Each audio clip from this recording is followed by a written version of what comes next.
Hello students, this is the next part of chapter 4. In the last presentation, I have discussed the history of psychological disorders.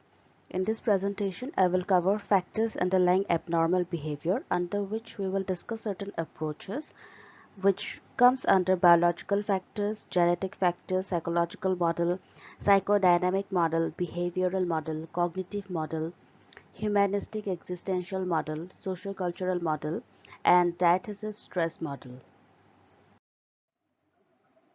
Now let us see some of the factors underlying normal or abnormal behavior. Now in order to understand something as complex as abnormal behavior, psychologists use different approaches, and each approach in use today emphasizes a different aspect of human behavior and explains and treats abnormality in line with that aspect. And these approaches also emphasize the role of different factors such as biological, psychological, and interpersonal and sociocultural factors. Now let us see one by one all these factors. The first factor to be discussed is biological factors. As the name itself suggests, biological, so this factor influences all aspects of behavior. And here a wide range of biological factors such as faulty genes, endocrine imbalances, malnutrition, injuries, and other conditions may interfere with normal development and functioning of the human body. Now, these factors may be potential causes of abnormal behavior, which we have already come across the biological model. According to this biological factor, abnormal behavior has a biochemical or physiological basis. Alright, so biological researchers have found that psychological disorders are often related to problems in transmission of messages from one neuron to other. As you have already studied in class 11, that a tiny space called synapse separates one neuron from the other, and the message must move across that space. Now, when an electrical impulse reaches neuron's ending, the nerve ending is stimulated to release a chemical, which is often called as neurotransmitter. And neurotransmitter is nothing but the chemical which is present in every individual. Now, studies indicate that abnormal activity by certain neurotransmitters can lead to specific psychological disorders. In some individual, the release of the neurotransmitter is less, while in some individual it is in excess. There is release of the neurotransmitter. Now, for instance, uh, low activity. Okay, low activity of the neurotransmitter gamma aminobutyric acid, also known as GABA, it leads to anxiety disorder. Then, excess activity of dopamine can cause schizophrenia, and in another instance, low activity of serotonin leads to depression. Now, every individual has different quantity of release of these neurotransmitters or chemicals. In some individuals, it is less, and in some, it is more. It is in excess. The release is excess. So that's the reason why individual differences are there, and also we can see it in the behavior of different individuals. The next factor is genetic factors. Now, the genetic factors have been linked to mood disorders, schizophrenia, mental retardation, and other psychological disorders. Now, it is not proved that there is a specific gene that causes that disorders. In fact, it is a combination of genes which are responsible for such behaviors. Okay, so the researchers have not been able to identify the specific genes that are the culprits. Okay, so in general, it appears that in most cases, no single gene is responsible for a particular behavior or a psychological disorder. In fact, many genes combine to help bring about our various behaviors and emotional reactions, both functional as well as dysfunctional. Now, although there is sound evidence to believe that genetic or biochemical factors are involved in mental disorders as diverse as schizophrenia, depression, anxiety, etc., and biology alone cannot account for most mental disorders.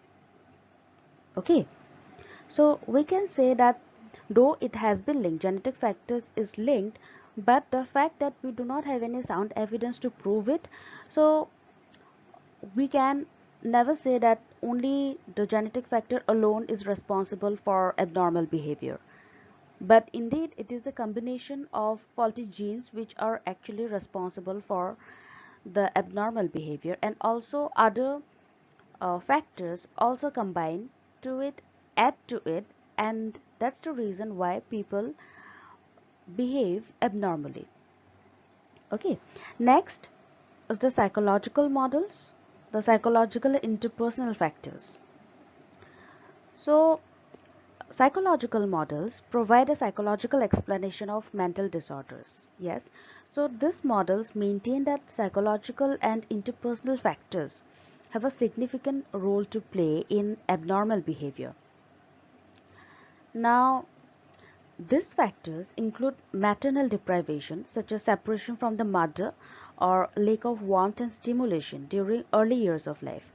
Now, if the child is being separated from the mother, that might be the factor that includes maternal deprivation.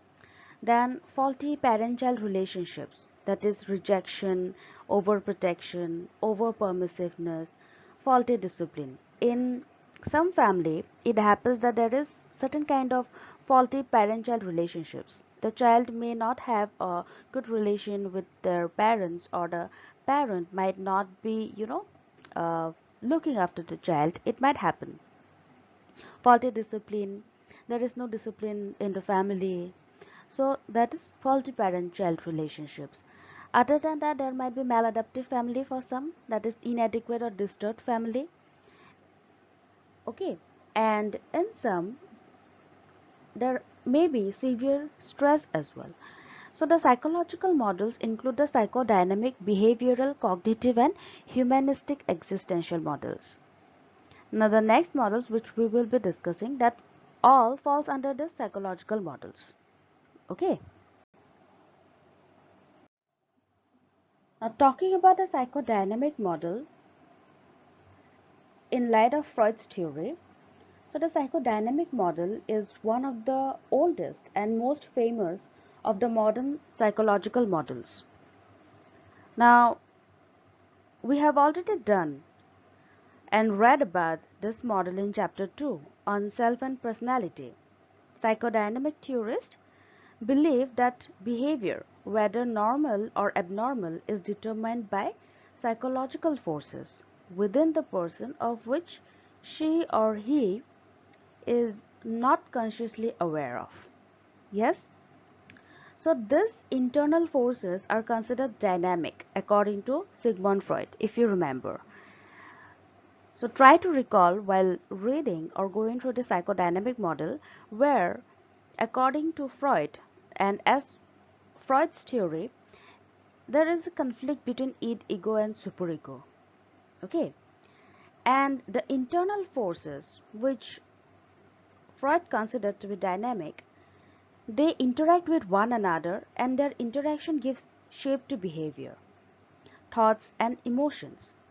So the abnormal symptoms are viewed as the result of conflicts between the forces, and this model was first formulated by Freud, as we are aware of it, and he believed that three central forces shape one's personality, that is instinctual needs, drives and impulses, id, then rational thinking, ego, and moral standards, that is superego. And Freud stated that abnormal behavior is a symbolic expression of unconscious mental conflicts that can be generally traced to early childhood or infancy. So, if we recall the psychodynamic model from chapter 2, Self and Personality, we know it clearly that how Freud has given his theory, and he has talked about the dynamic of personality, development. He has talked about the structure of personality, where he has mentioned the id, ego, and superego. So from that point of view, we come to understand that why the abnormal behavior, it is nothing but a symbolic expression of the unconscious mental conflict, which can be traced back to early childhood or infancy. So if during the childhood or infant stage a person do not reach any milestone or the developmental task, if the person do not achieve, so there is a chance that the unconscious mental conflicts might still be staying behind, and that might rise once the child grows up and become an adult. So maybe the reason behind psychodynamic model, according to Freud, is that the abnormal behavior exists because of the unconscious mental conflict which existed, which can be traced back to the early childhood or infancy stage. Moving on to the behavioral model. So according to this model, behavioral model, it states that both normal and abnormal behaviors are learned, and psychological disorders are the result of learning maladaptive ways of behaving. So since the name itself suggests behavioral model, we are talking about the way one learns the behavior. Like everything we learn, so behavior also, according to behavioral model, we learn certain maladaptive ways of behaving. Okay, and this is the reason why psychological disorders are developing. So this model concentrates on the behaviors that are learned through conditioning and can also be unlearned. So learning can take place by classical conditioning, that is two events occur close together in time, or operant conditioning, that is behavior followed by reward. Okay, we have already done this. Again, classical conditioning, you all know what is classical conditioning. Operant conditioning, that is the behavior followed by reward, you know already. So these three types of conditioning account for behavior, whether adaptive or maladaptive. Also there is the social learning. Okay, social learning accounts for this three types of conditioning through which we actually learn certain kind of behaviors. Yes.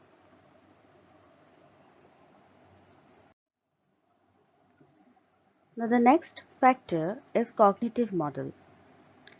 So cognitive model states that abnormal functioning can result from cognitive problems.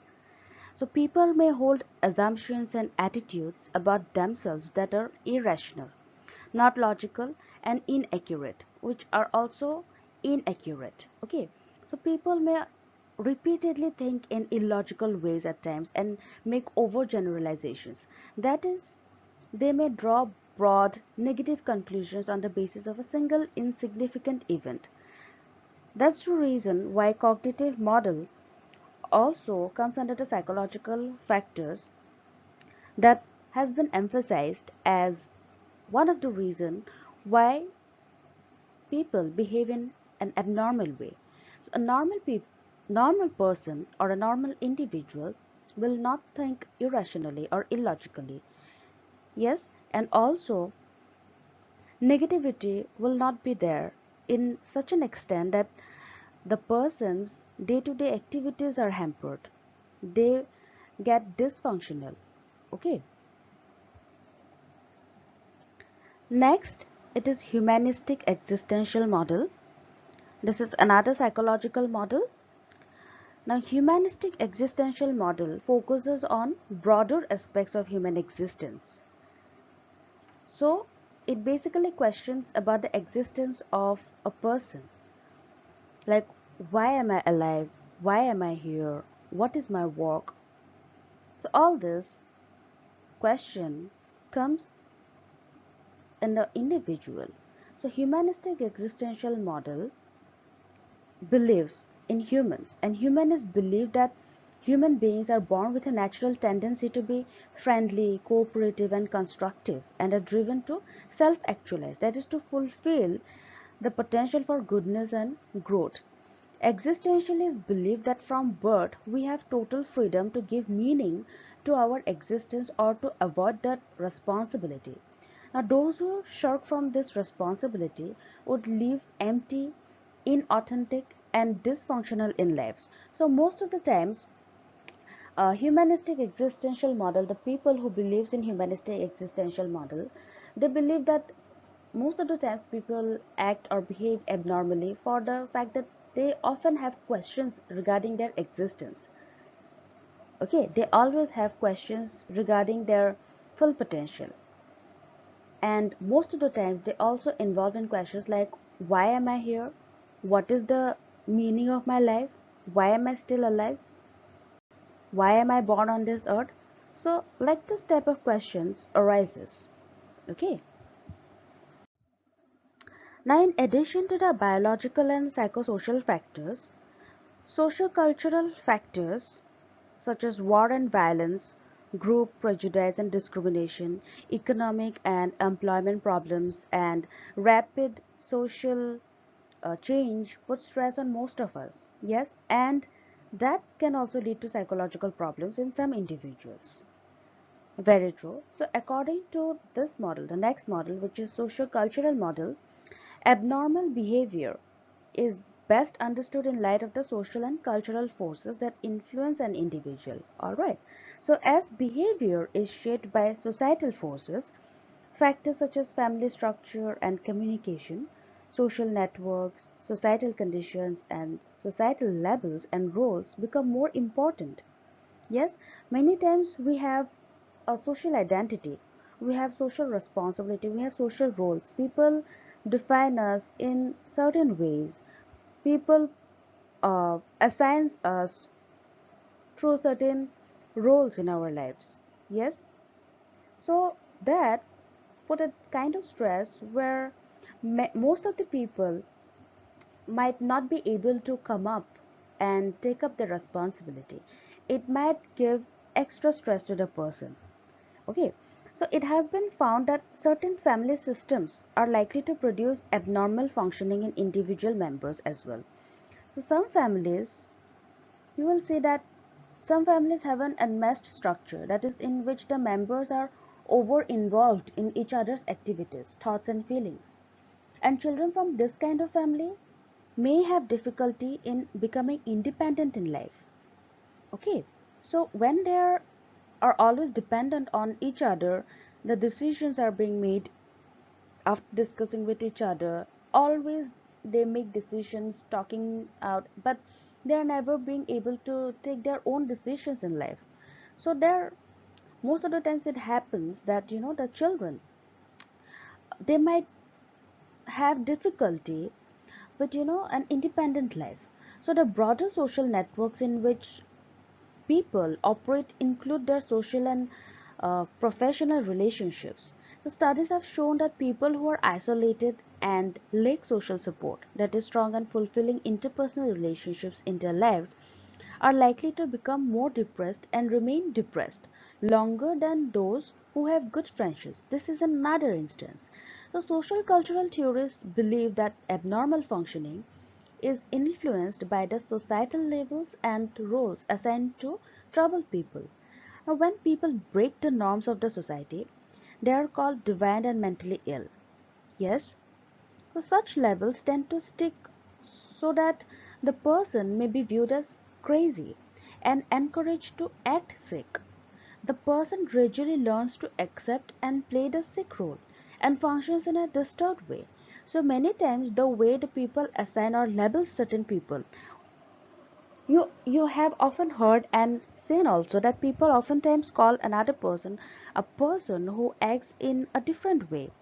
Maybe a creative person also, for some other people they will say that, hey, look at that, he's such a crazy person. So when they keep on calling the creative person to be mad, crazy, they're actually tagging them, that person, they're actually labeling that person. And sometimes, if the person, the creative person, sometimes hear about these things, like say now all people are not strong enough to take all this such kind of labels. Some people break down and they often feel that, oh, people are calling me uh, crazy, people are calling me mad, and they are not encouraging me. what happens gradually, the person feels depressed, they break down for the reason that no one is praising him or her for his or her work.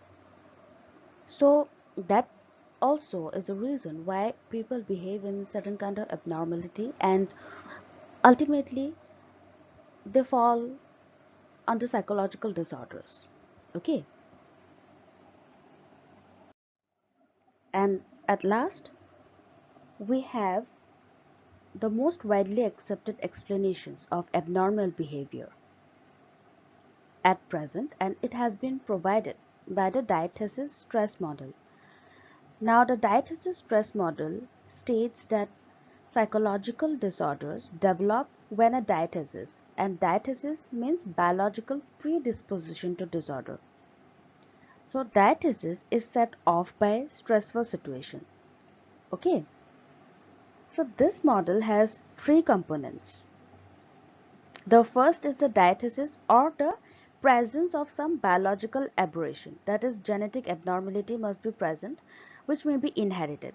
That is, the diathesis is the biological predisposition to disorder. That means maybe in the family, for instance, someone is a substance abuser, okay, uses drugs or uses alcohol, drinks alcohol. For instance, in the family history there is an alcoholic, okay, for instance. So this alcoholic person's genetic abnormality might be transferred to the next generation. Yes, so the biological aberration which is being inherited, it is the first component, that is the diathesis. Now moving on to the second component is that the diathesis may carry a vulnerability to develop a psychological disorder. Now, this means that the person is at risk or predisposed to develop the disorder. Now see, when there is a diathesis already present, okay, predisposition might be there, biological predisposition. Now we know that in the family history there is someone who was an alcoholic, and that is being passed on to the next generation, and the person in the next generation might be at risk. That means in some instances, or due to some event or situation, it might trigger that this generation might also get involved in drinking habit and also might become an alcoholic. So that is the risk factor, okay, or predisposed to develop the disorder. Okay. And the third component is the presence of pathogenic stressors. So present of pathogenic stresses, that is the factors or stresses that may lead to psychopathology. Now if such at-risk persons, okay, at-risk persons are exposed to the stressors, their predisposition may actually evolve into a disorder. So this model has been applied to several disorders including anxiety, depression and schizophrenia. Now as per this model, diathesis stress model, we can say that this is one of the proven model which actually states the reason why and what factor influences the abnormal behavior. Okay, why a person behaves abnormally, or why person falls under anxiety or depression or schizophrenia. So through this diathesis stress model, it has been proved the factors underlying abnormal behavior. Alright, please go through this all the models once again and try to understand. If you have any doubt, you can ask me. Alright.